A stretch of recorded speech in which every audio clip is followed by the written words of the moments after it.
Everybody should have the right to choose. They have the right to pleasure and the right to choose pleasure. I believe that the stories we tell define us. And then gradually, I came to realize that we never tell stories of a woman's right to her own body. When I was growing up, we were told that, yes, women have sex, but if you enjoy sex, it means you're slutty.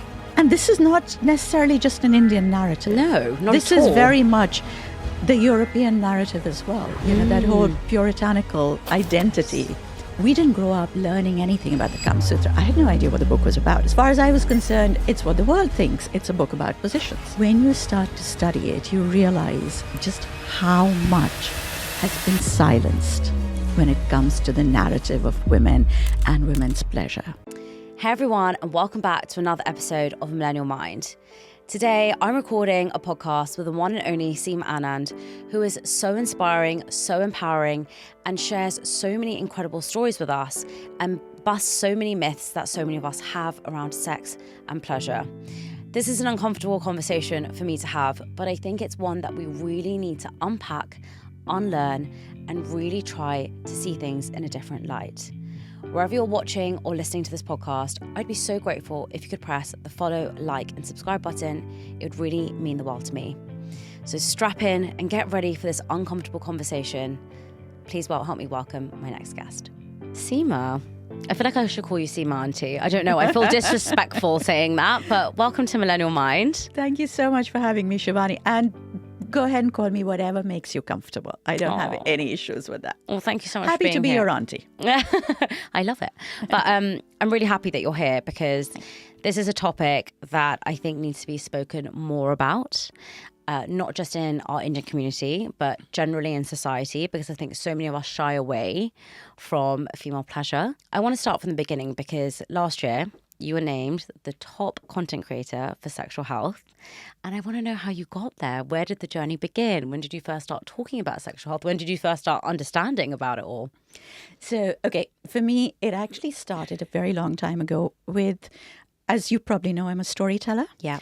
I work with stories. I believe that the stories we tell define us. In every culture, we tell stories of what we expect the role of a person to be. So, for instance, you tell a story about how a man comes home drunk and he beats up his wife, but she's so good. She's such a good woman. She never says anything. She's never dishonored him outside.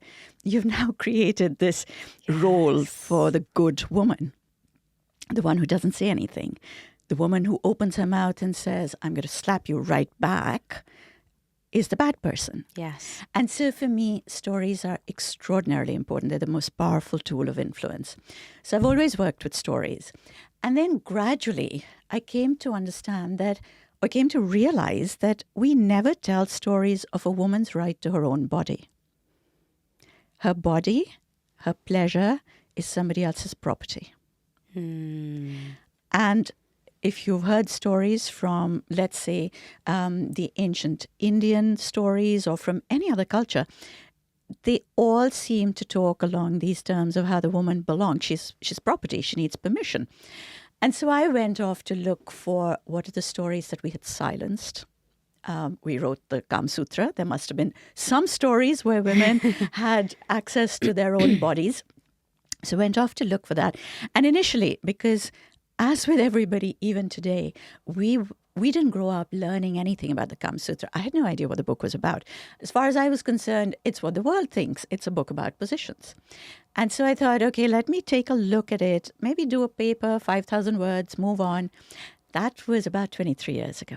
My gosh. I have just gotten deeper and deeper and deeper into the subject because when you start to study it, you realize just how much has been silenced when it comes to the narrative of women and women's pleasure. Wow. And so here I am, digging it up one little syllable at a time. So many questions. First of all, what were you doing that prompted you to dig deeper into that? When you said you were going to write a paper on it, what were you doing at the time? Literally just, as I said, looking at women's narratives, how we create stories, how we create identity for women. And typically, I grew up in post-colonial India. Okay. So in university, at school, the books that we studied, we never studied any Indian literature. Right. In my time in India, you weren't taught any Indian literature. I think even now there's just maybe one or two specific texts taught, nothing really of any import. So I started with the Greco-Roman mythologies. I started with the European stories.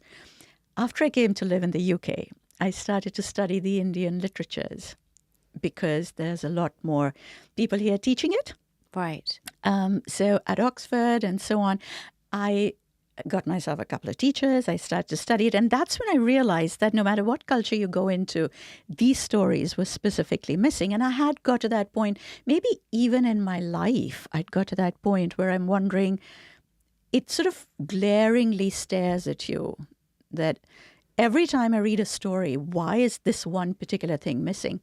You know, some years ago, and this might have been the turning point. I really can't remember when this switch happened, but I was doing an event for Afghani stories. Okay.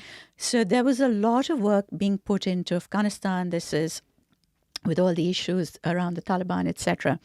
And there was a lot of money being pumped into the Afghan foundations here in the UK. Okay. And people were wanting to do events talking about, stories from there. And I didn't know any traditional Afghan stories. So the people I was doing this event for sent me 2 or 3 books. Okay. And I went through these stories. Shivani, it was horrible. Every single story started with the fact that there was this man and he's married to this woman who's very, very beautiful. And somewhere along the way, if she's beautiful, she's going to cheat on you. And in the end, she has to be punished.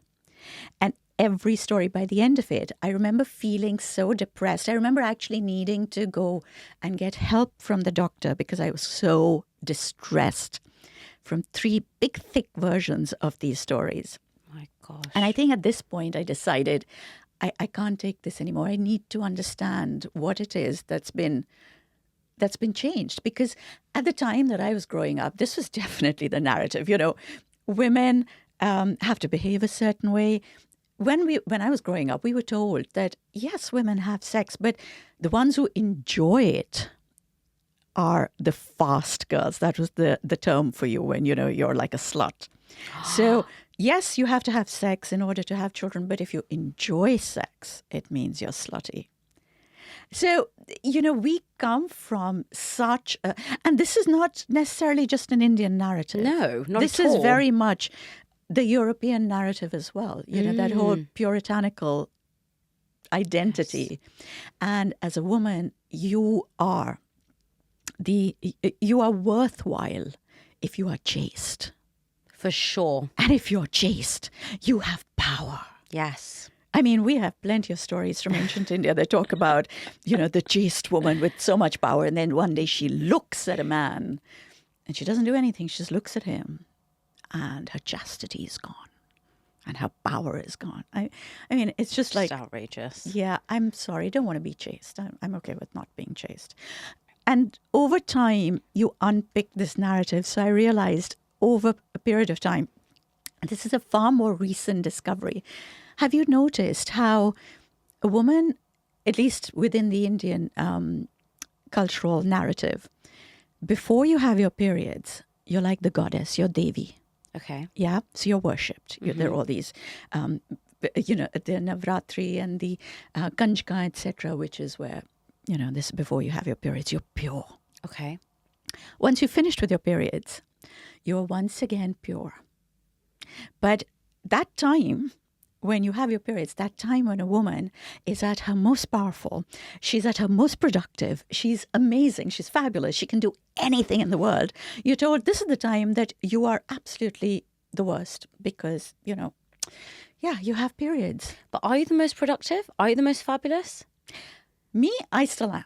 Okay, I've just decided that I am. Oh, you've decided that you are. I'm like, okay. Because a lot of people have very bad period pains and it's crippling and they can't do anything. No, I'm not talking about the fact that during your period Sorry. I'm talking about I thought we were like during the 7 days. I was like, no, I'm talking about the time I from where your see. periods start to when your periods finish. That 40 odd years, Right. or 30 years. Of, Not the 7 days. no, not the 7 days.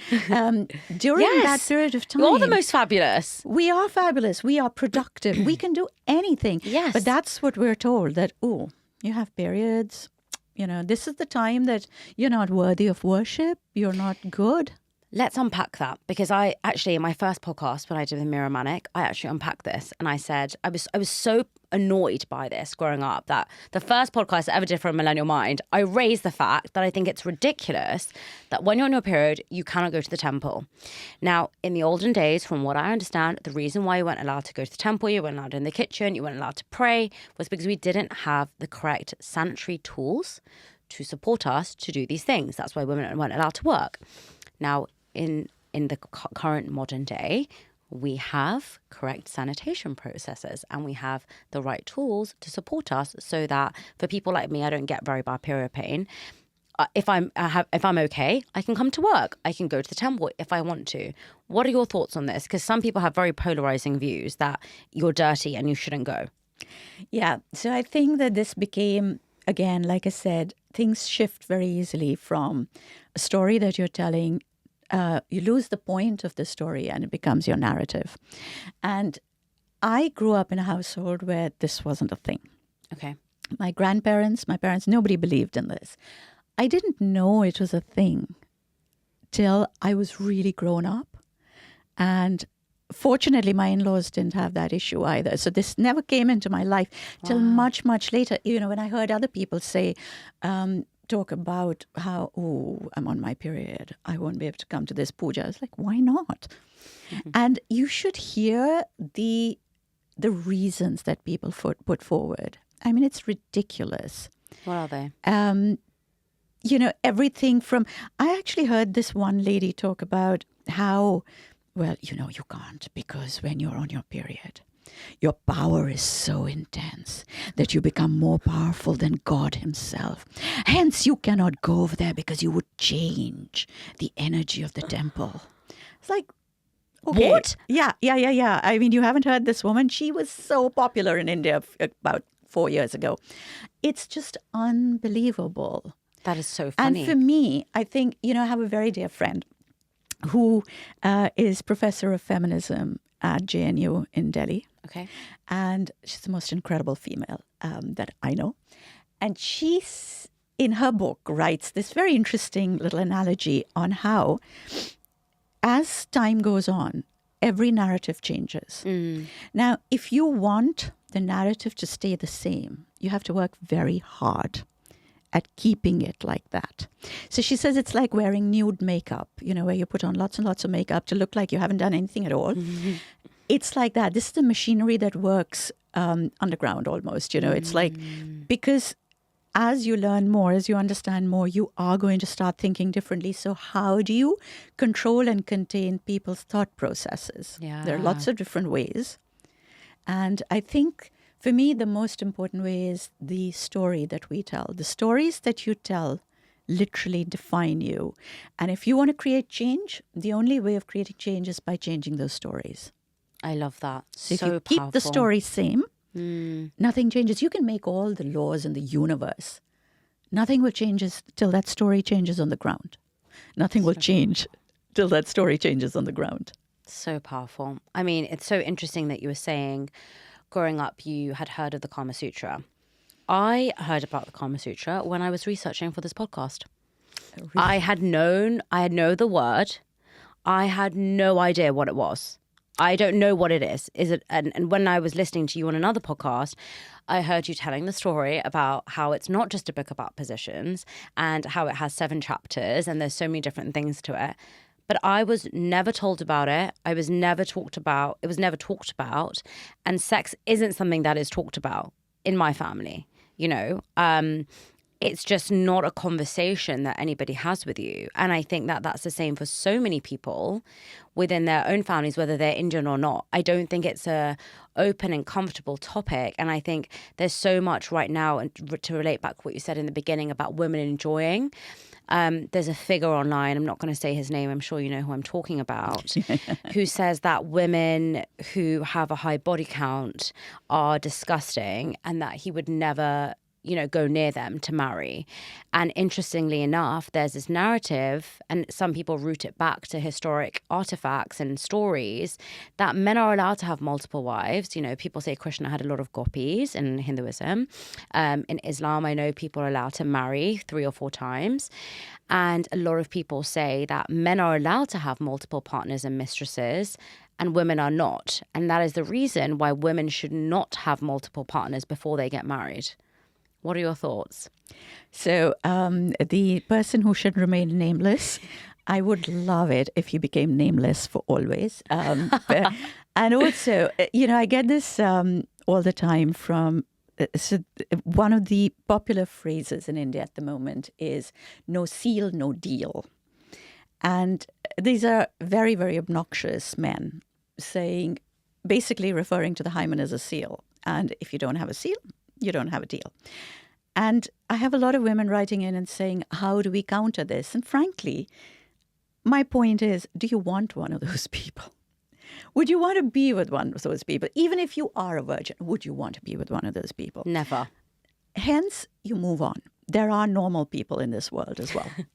So you just have to say, well, okay, you hang on to your deal. I don't want you. I don't think you're a good deal. And you move on. And the thing is that it is about control. It's always been about control. If you want to keep somebody within a certain box, you create taboos. You create rules. That's the only way to do it. Now, this has been done in lots of different ways. So there is a period of time in European history called the fin de siècle, which is the end of the 1800s. So literally it means the end of the century, fin de siècle. And in fin de siècle, the idea which is being put forward by a lot of scholars is that this was, the term refers to an artistic movement where it was music, writing, sculpture, painting, etc. That all comes under this one particular movement of one particular type of thought. Okay. And a lot of scholars call this the most misogynistic period of art. And the reason being, we're told, this is one of the theories, but I like it. It says that this is the time when the Industrial Revolution has started to take place. And the people here in Europe particularly are realizing that, till now it had been that if you're born an aristocrat, you live as an aristocrat. If you're born a serf, one of the lower classes, you stay a lower class person. But this is where people realize that there's a way of making money. And if you can make money, you can improve your lifestyle. You can improve your quality of life. You can change your status. Yes. So they're setting out to earn money. But then they're told that if you go, and this is a very religious area. You have to remember Europe, the UK, etc. This is a hugely sort of church-going public. Lying and cheating is seen as a sin. However, if you are going out into the world to make money, you are going to have to lie. You are going to have to be slightly dishonest. You're going to have to bend the truth, even if not lie. Okay? In commerce and science and in finance, things need to be shifted a little bit from the straight and narrow. And so what are you going to do? You'll end up in hell. And so they're told, but your wife could be pure enough for the two of you. Wait for it. So it's like she could be so virtuous that she can actually make sure that your soul is not condemned to hell. And so women are offered this pedestal. You can be powerful enough. If you can become so chaste and so virtuous, you can save your husband from the devil himself.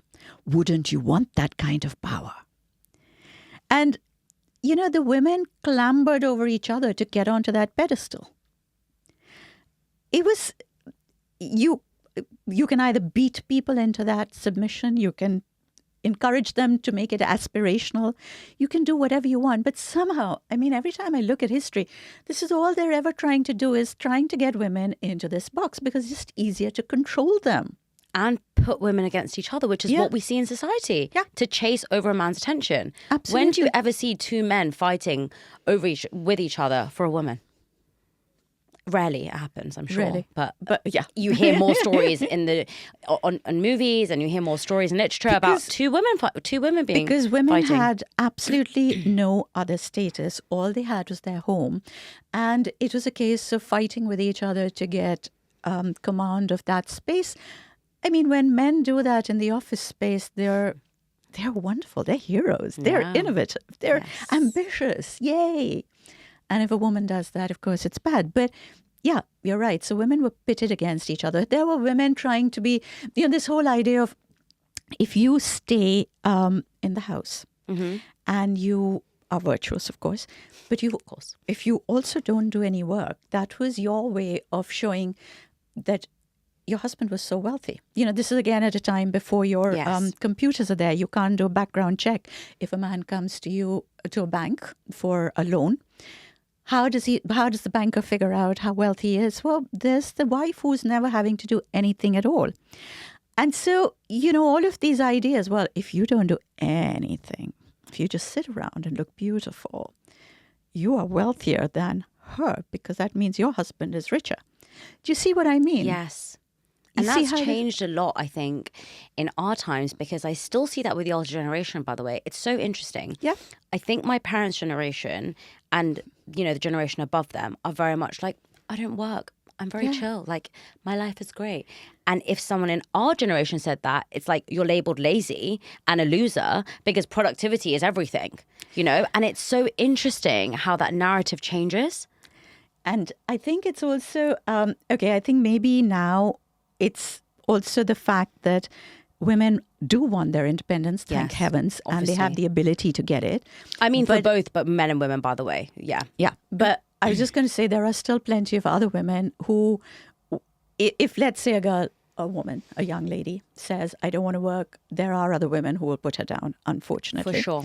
But I remember this happening to me. I remember being at this lunch and there was this woman sitting next to me and we talked about different things. And then I said to her, so what do you do? I mean, it's like, and she looked at me and she was like, no, my husband is very rich. I don't have to work. And she actually said this to me. I mean, and I was like, okay. And she was so like, she looked down at me because I'd just been talking about my work. And I was like, yeah, my husband is very rich. I don't have to work. And I was like, it's actually a thing. Because I'd never heard anyone say it in so many words. My goodness. Well, actually, really interestingly on what you just said, because there's so much I want to talk about. We're going to be here for like 5 hours. Something you just said was about men and women trying to be the same, right? You said if men do one thing, they're praised for it. And if women do one thing, they're insulted for it. I just uploaded a podcast with someone who's talking about boundaries. And we were talking about how if women are decisive, they're firm, they know what they want, they're criticized, men praised. And somebody commented saying, this generation is full of people, full of women who want to be the same as men. Okay, we don't want to be the same as men. I keep thinking, how does one actually put this across so that it gets into people's heads? The word feminism has been demonized because when we talk about equality, everybody's idea, when it comes to themselves, they can be really nuanced. But for anybody else, it's like very basic. 1 equals 1. And that means that if equality means that if this is what a man is doing, then this is what the woman is doing. It's got to be equal. It's not quite like that. When women started fighting for their rights, while we're still fighting for our rights, you look at who has those rights. That is what is the aspirational part. If you see that every time a young woman wants to go out in the evening and she's told, no, you can't go out. Yes, your brother can go out because he's a boy, but you can't go out. Her aspiration is, well, I want to be able to go out, but you're still really young. You don't know how to articulate that. You're looking at that and thinking, I want that. Not Correct. That I want to be a man. I want that same respect. I want the right to make the choice that I want to make. Exactly. And so equality is about having the same level of respect and the same dignity to be allowed to choose what you want to do. It's not that I want to be a man. No, God forbid, I do not wish to be a man. Very happy being a woman. And I hope to God that in my next life I come back again as a woman. Yeah. But I don't want to be limited because I am a woman. Yes. Just like men shouldn't be limited. I mean, I say this all the time. I have 2 boys and I have a daughter. And I love the conversations around my table when we have family dinner, because I want all my children to be able to talk about everything, whether they're talking about skincare or whether they're talking about sport or whether they're talking about their jobs. And all my kids do.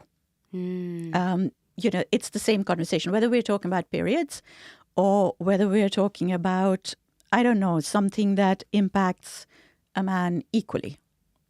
Maybe not quite nightfall. We don't really discuss nightfall at the dining table, but you know what I mean? Like, I just think that there shouldn't be this limitation on what we're allowed to do. That's the equality that we're fighting for, because that's all we can see right now. I mean, if I have to compare it, am I going to go and compare it to the polar bears? Like, I want that particular freedom that the polar bears have. No. I'm going to talk about what I see in society around me and say, that's what I want. Such a good way to debunk it all. You mentioned you have 3 children. When did you start talking around sexual health? Was it after you had them or before? I started working on sexual health and basically around pleasure. Okay. After all 3 kids were born. Okay. So they've actually grown up with me talking about it. And I often say that, because I work at my dining table, I don't have a separate study. And my bookshelf is in the drawing room. So at all given times, the 20 versions of the Kama Sutra are on the dining table, on the shelves. They're never hidden away. They were always out there for the kids to know that that's what I'm working on. Now, my idea behind this was, one, I'm not ashamed of the subject. I see no reason why anybody else should be. And I wanted them to grow up in a household where they felt that there was no taboo, stigma, or shame attached to the subject. It's a very normal thing. I also have to say that, like, the kids come to all of my talks. Now, not so much since COVID because we've done fewer of them, but yes.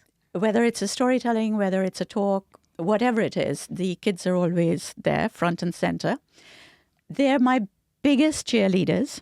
Wow. My first book was dedicated to them because everybody should have the right to choose. They have the right to pleasure and the right to choose pleasure if they want. Having said all that, what I do find very amusing is that, and they're very sort of like, they take it as like, yeah, okay, this is what mom does. The boys won't necessarily talk to me about it. Yeah. And if I say, well, do you want to discuss it? They'll be like, ew, no. But they won't talk to me about it. My daughter and I have a lot of conversations around emotions, around how things feel, because I've always said that sex is far more than just 2 body parts coming together. It all starts here in the head. It's all about emotions. Okay. It's all about how you think, how you feel, what your brain is saying as opposed to what your body is saying. So my daughter is the one who actually started my social media platform. Wow. We'd never bothered with Instagram before COVID. No way. Well, because there wasn't any need for it. I was traveling. I was doing these things in person. So when did you start your Instagram account? So the Instagram account was started and then left. But basically, Tarini started this for me in June 2020. And you're on 1.3 million followers on Instagram already. I think divine more. grace. No, really, it's just fortune, good fortune. Well, you create amazing content. I listen to all your stories all the Thank time. you. I was listening to one yesterday and it repeated twice because then I was like, I need to listen to that again. That was so good. Thank you. That's really sweet. But what is funny, however, is having said that, the kids are so easy and comfortable with my work. They understand that this is what it is. Each one, whenever they've sort of started to go out with somebody, have had to sort of clear it with that. I mean, like literally they've said, do you know what my mother does? How interesting. I know. And I was thinking, this is so funny because it's normally the parents being like, okay, do you know what our daughter does? Or do you know what my son does? Here's the, I always think it's so funny. And my daughter-in-law says that when she and my son started to go out, and when the people in the office discovered who she was going out with, it's like Seema, Anand's son, she said that it was like a month of serious teasing. Oh my God, you're going out with her So son. funny. And yeah, so it's People like, must expect everyone to be an expert, which is a bit of pressure. But it's a hell of a lot of pressure but yeah, yeah, each time my daughter's my daughter's going out with somebody who's really, really sweet, this lovely guy. But just in case the family is a little bit more conservative, like it's always this, do you know what my mother does? that was going to be my next question. Often in society, we have people who are accepting of the things that we do. Yeah. And then we have people who are judgmental or perhaps, don't have such a positive reaction to the things that we're doing, which are usually against the norm. And I think, you're so well known and you've written an amazing book and, everybody knows all of the incredible work that you do now. But when you're starting, it's a different story. Did you find that? Oh, God, yeah. I've told this story often, but I lost friends over it. I was chucked out of social networks and groups. I got called a corporate call girl. I got called all sorts of names. My kids got told horrible things about me. Yeah. I just got ostracized a lot. My husband, who is, he's a lot older than me, so he's almost 11 years older than I am, which makes him about 72 almost. He, bless him, has been a huge support, but is also a very typical Punjabi man of a certain age. Yes. I think he was pretty horrified, and so were many, many members of his family. The thing is, Shivani, I understand that not everybody's comfortable with it, but it is something I'd chosen to do. It was something I was going to be doing. And, I didn't really think it was such a big deal when I first started to do it. I've only realized as time has gone past that people sort of have this reaction to it. Honestly, when I first started, I was more interested in just looking at the literature that we had forgotten. I have tears in my eyes because I don't know why I'm emotional. I get really inspired when I see a woman that is so sure of herself. And just now when you said I had chosen to do it and you said it with, I don't know, Now like we both so got tears much in our grace. And it made me so like in awe of you, because when do you hear a woman say, he was unhappy, other people were unhappy, but I chose to do it. And this is what I wanted to do. And I love it. And now we're both crying. I know. But I really love that. I just love that so much. And I want to know, for people who are at home right now, who perhaps want to do something different, who want to, go against the grain of their family, how do they find that confidence and that self-belief to know that this is something that they should do? Because like you said, you're saying it's God's grace. It's your fate. You are an incredible storyteller. You are meant to do this. And that's why you flourished and you've thrived, because you've allowed that space for yourself to do it. And I think so many of us in life choose to go down a different path and think, I would love to do that, but I'm too scared. Hey everyone, I'm really sorry to interrupt with the episode, but I really had to talk to you about my performance planner. Now, a lot of people said to me, Shivani, why don't you ever promote your own product? And I was like, actually, why don't I? So here we are talking around my performance planner that I made. I was tired of having a separate gratitude journal, reflection journal, and a to-do list. So I combined it all into one product. Now, in my performance planner, you have a structured template which helps you identify the goals that you want, break them down, and then schedule them for every single week to ensure that you hit any goal. The left-hand side of the page is all around your performance at work, and the right-hand side of your page is all around your performance with your mind. So you're going to have a 2-in-1 product that's going to be able to help you plan your day, reflect on your day, and do your gratitude and your affirmations and set your habits and track them all in one place. It's 3 months, it's completely undated, and at the moment it's on sale on my website at www.myperformanceplanner.com. I really hope that you like the template. Let me know if you use it and tag me in your stories and I'll repost it. Back to the podcast. So I think what I'd like to say is that no matter what you do, you will be criticized for it. Mm-hmm. If you choose not to do this, no matter the tiniest thing, because at every given point, before I started working on the erotic literatures, I guess I was always slightly different. I mean, I'm not that keen on following a particular path. I was always just slightly outside of that box. Whether it was because I just did not enjoy cooking and I chose to get as many takeaways as possible. When we were all younger, I would have parties at my house and I would have a lot of the women coming over criticizing me for having ordered the food in rather than having cooked it. And I realized over time that there was absolutely never going to be something that I did that was going to make people say, we love you, you're amazing. Mm-hmm. They were always going to find some way of putting you down. Yes. And I also discovered that when I was younger, typically, most of us have this, I wanted to fit in. I really wanted to be accepted. I wanted them to say, oh, isn't Seema wonderful? I really wanted that. And the more I wanted it, the nastier they got.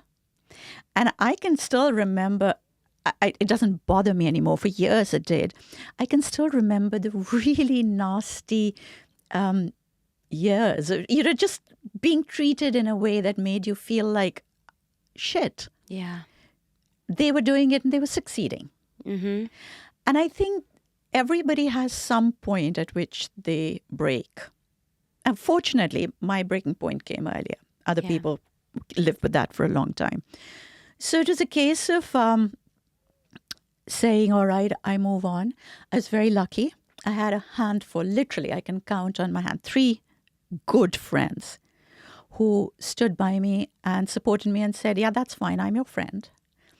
I lost a lot of the others. Like I said, now they're trying to come back and be friends with me. Of course they are. I was just going to ask you that, yeah. And I had all of this thing of, so I used to be, I unfortunately went through a really difficult time with depression and put on a lot of weight. So I kind of got to about 100 kilos in weight, which was really bad for my body, my knees, my hips. I had dislocated my hip. But it was also really bad for me mentally because it was like a vicious cycle. You feel a certain way, you let yourself go and you kind of pull yourself down. And then, like I said, one day I got up and pulled myself together and said, I'm doing what I like. Yeah. I'm going to go forward with the people who I like. I got out to exercise. I fixed my hip. And the next thing you know is you're happy and you look good. And I found myself looking good. And then you find yourself the receiving end of a lot of attention. And then it was a whole different set of bitching because, she's looking for attention. So there was always something. And that's when you realize that actually, this is just never going to stop. So true. So true. It's never easy, but if you can find 2 people to support you, just live your life because honestly, nobody out there is thinking you are fantastic, no matter how much you try and appease them. And you know what the worst part of it was? That the lower I got, the more upset I got with their treatment of me, I took it out on my family. I was always angry with my kids. I was upset because I couldn't say anything to these people because I wanted to fit in with them. So I was coming back and getting annoyed with the kids. And this literally for me was a turnaround on one particular day where I was like, no, enough. Yeah. And that was the day I decided that whatever my kids say, do, or think, they come first. I have their back no matter what. My kids think I'm totally nuts. They will tell you I'm a mad mother. Very difficult to control or understand. And I'm weird. But the one thing that they all agree on, that I have their back no matter what. Nobody is allowed to criticize my kids and get away with it. Nobody's allowed to judge them. Sorry. I love It's that. not their business to judge my children. And screw you. I feel like you're only able to be in that position when you've created that boundary with yourself. Yeah, I Right? think you have to get to that point of saying, I love me Yes. and I love my kids, and everybody else comes after that. And it's really funny. One of my closest friends who went through a divorce, again, conservative family, and she said this to me one day, and I thought it was the biggest compliment. She said, "Yeah, but you don't understand what it felt like, because when I got divorced, it really bothered me about what other people were saying about me. And you just don't care what people say about you." And I don't think she was giving it to me as a compliment, but I took it as a huge compliment because, yeah, I don't care. I don't care. Wow. But it took a long time, Shivani, to get there. That is so interesting. I would not take that as a compliment. Yeah, but you have But to. I should. Yeah. So true. There are many things. Sorry, I'm just going to... No. I know we will probably have to get on with this thing, but I just want We'll probably have to talk about Kama Sutra in a minute. Sorry. You were talking earlier about the Kama Sutra. Yes. So I just want to say this. One of the things that comes in the most on my comment section when people are trying to troll me, "Arey, dadi ko bada experience hai," which means, oh my God, this is a very experienced old hag. You get this a lot. And I just want to say that, yes, I have a lot of experience. I mean, I get to 60 and I don't have experience. How pathetic would that be, right? But So I was just amazing. saying, I brought the Kama Sutra in because most people, when they say that, they think of experience just as sex. It's not just sex. The Kama Sutra has a chapter called the 64 skills. And the 64 skills, and most people think are 64 different ways of having sex. It's not. It's not. The 64 skills include everything from singing and dancing and music to zoology, to mineralogy, to learning foreign languages, to playing musical instruments. I mean, all sorts of things. And the idea is that the more diverse you are as a person, the more exciting you become. You become more attractive to other people. If you have just one thing to talk about in your life, you're going to be boring after a little while. But if you can talk on 10 different subjects, says the Kama Sutra, you become a desirable lover. Wow. Even if you are monogamously in one relationship, even to your own partner, you keep that relationship fresh and alive because you're exciting to be with.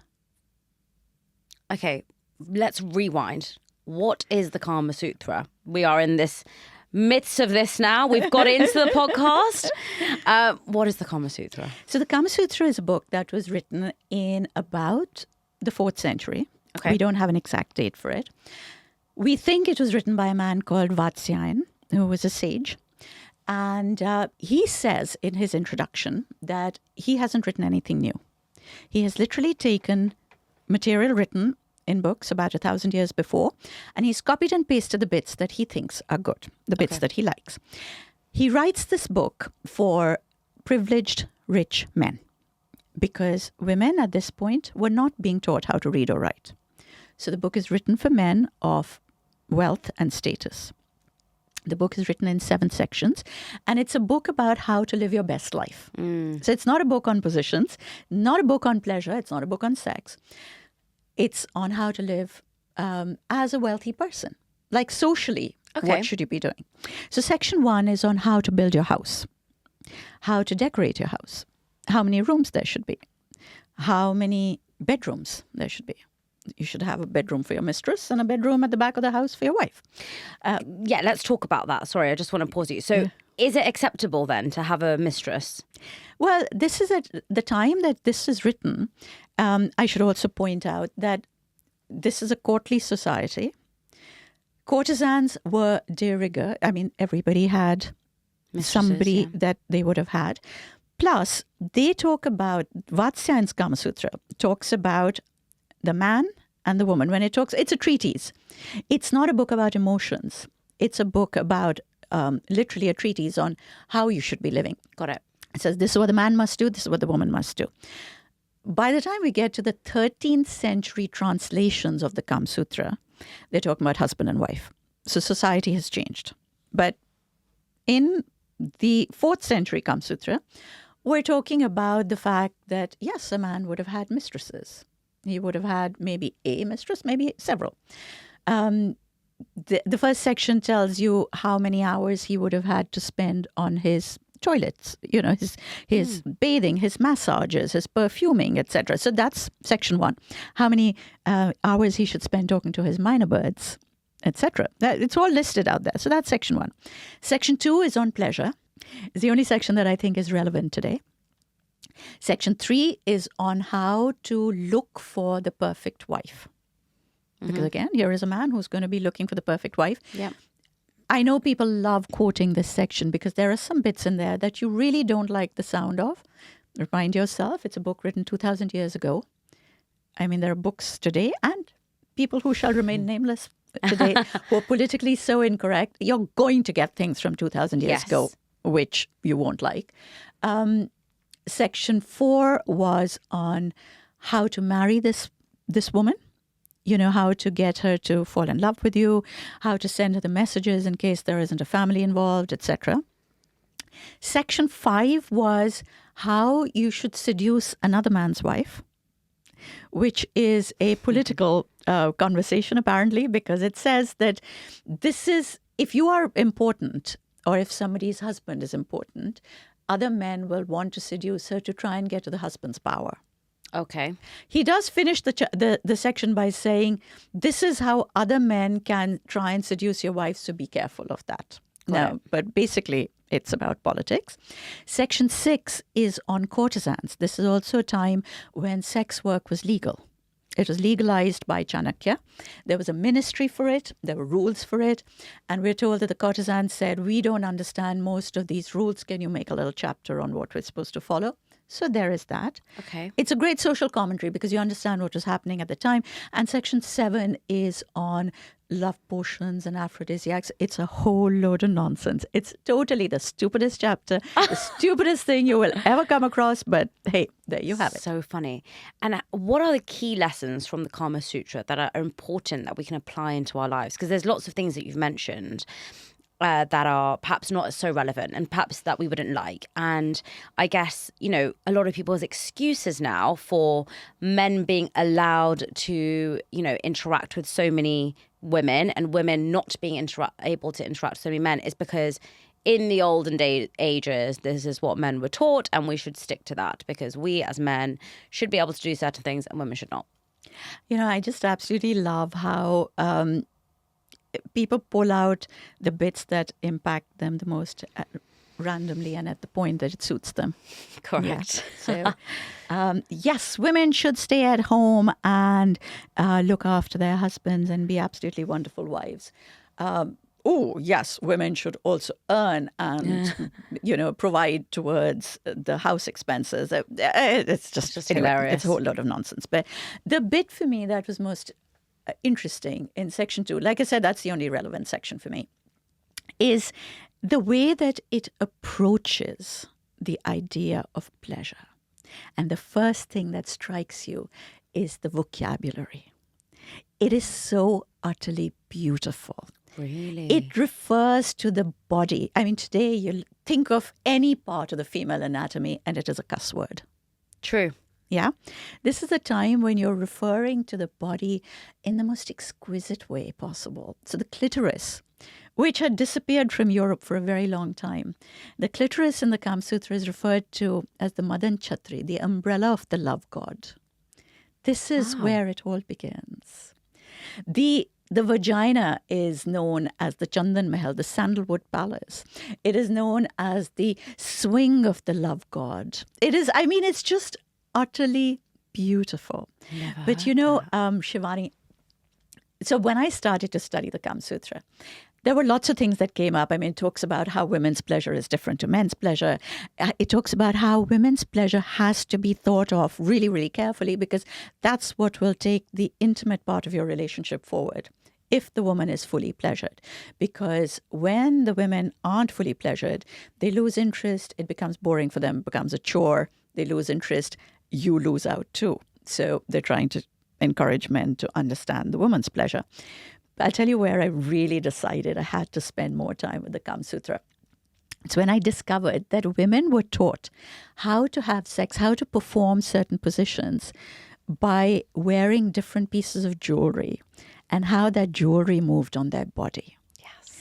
And the very fact that you can create such an exquisite environment for pleasure, that you actually are talking about not just dry instructions. You get to this point, you bend at a 45-degree angle, then you grind, then you turn your hips a little bit, then you climb up on top. No, they're saying, put on that jingling girdle if you're on top. Make sure the bells on it don't jingle when you move. So, yeah, if you were going to be on top, if you look at porn now, you have, if the woman is on top, if you've ever seen any porn, you have the woman bouncing up and down. It's like bounce, bounce, bounce, And that's supposed to be like the money shot, there are two money shots. There's the money shot where the man ejaculates all over like a great big spray.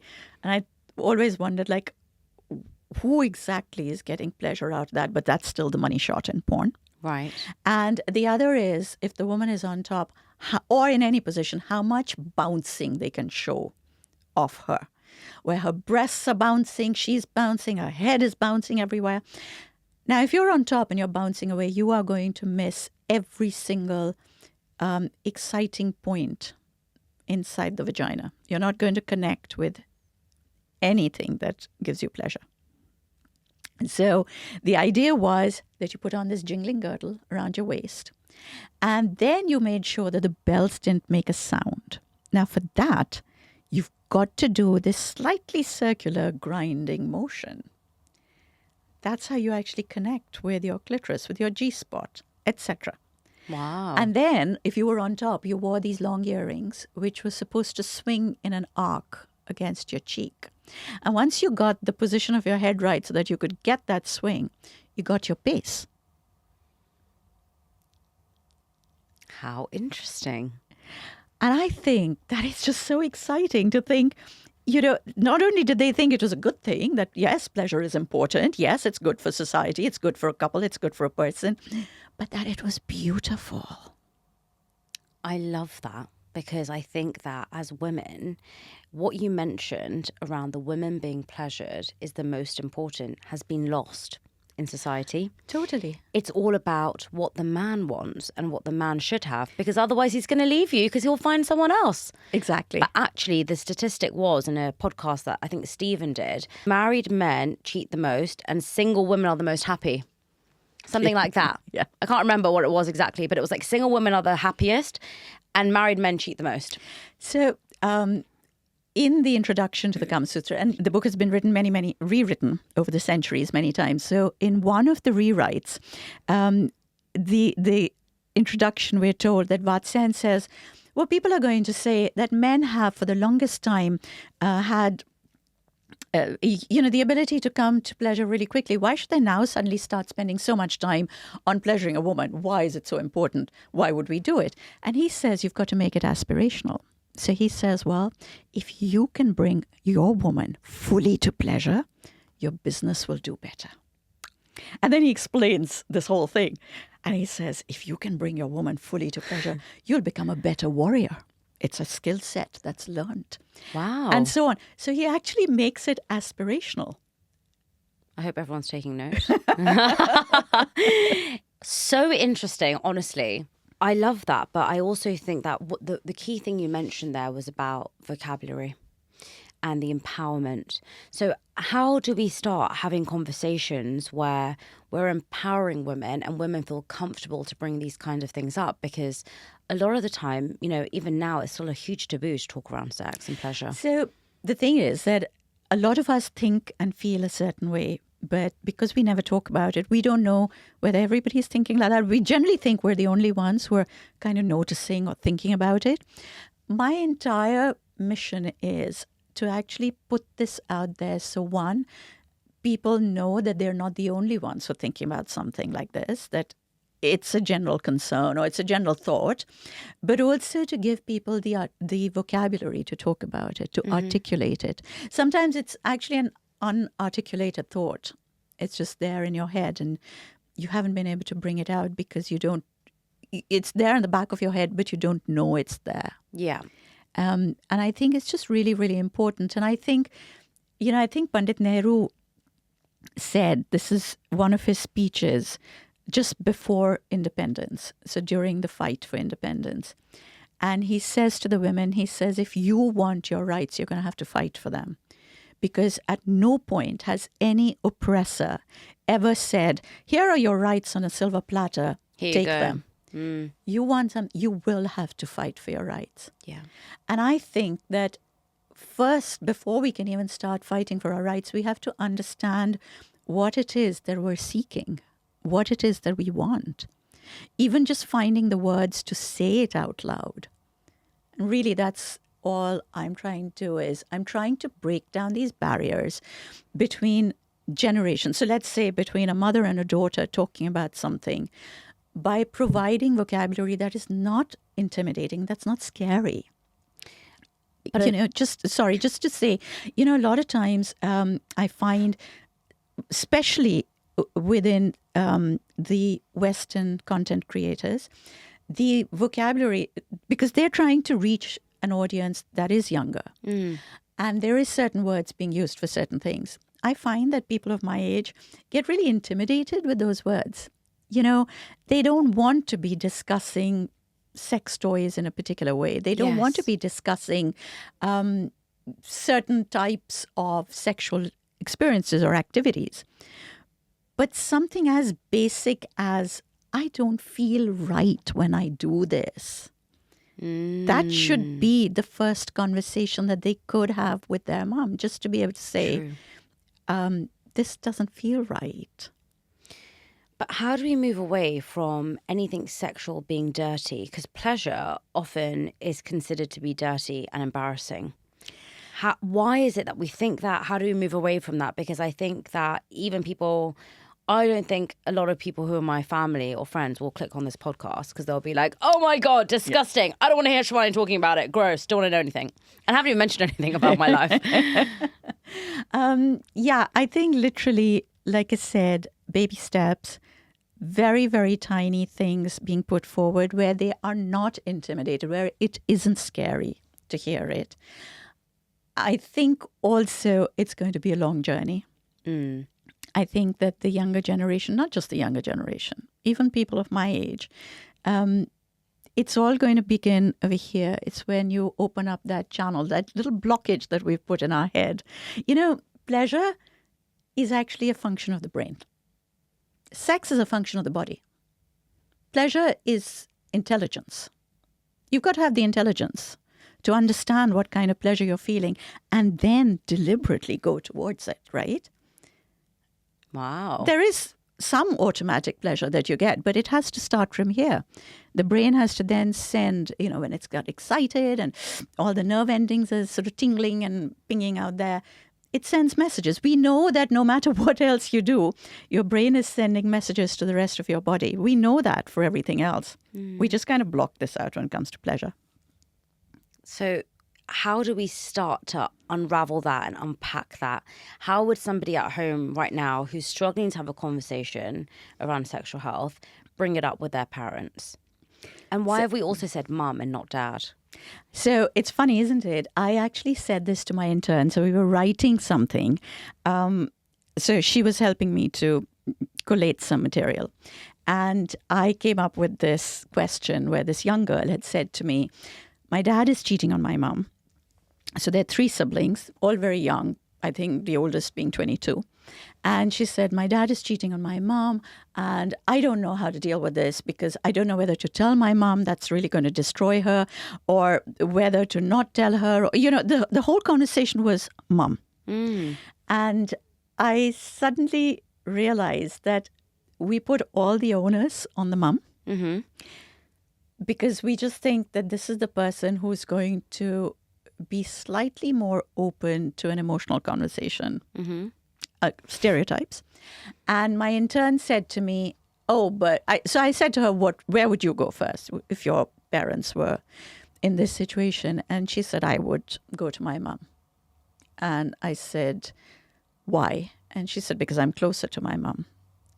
And I said, no, but what if your mom was cheating? What then? And she said, I would still go to my mom first. So I don't know. It's just how it is.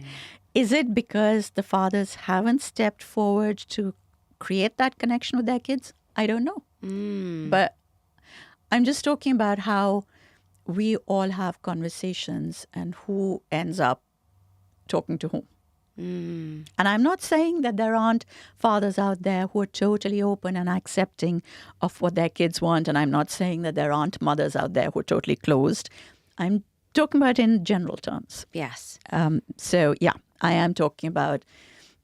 Also, I think from my own personal experience that my boys won't necessarily come and talk to me about their emotional stuff. They'll kind of bring it up in small bits around a subject, whereas my daughter and I will discuss these things. Yes. Same with me and my mum. At more depth. Yeah.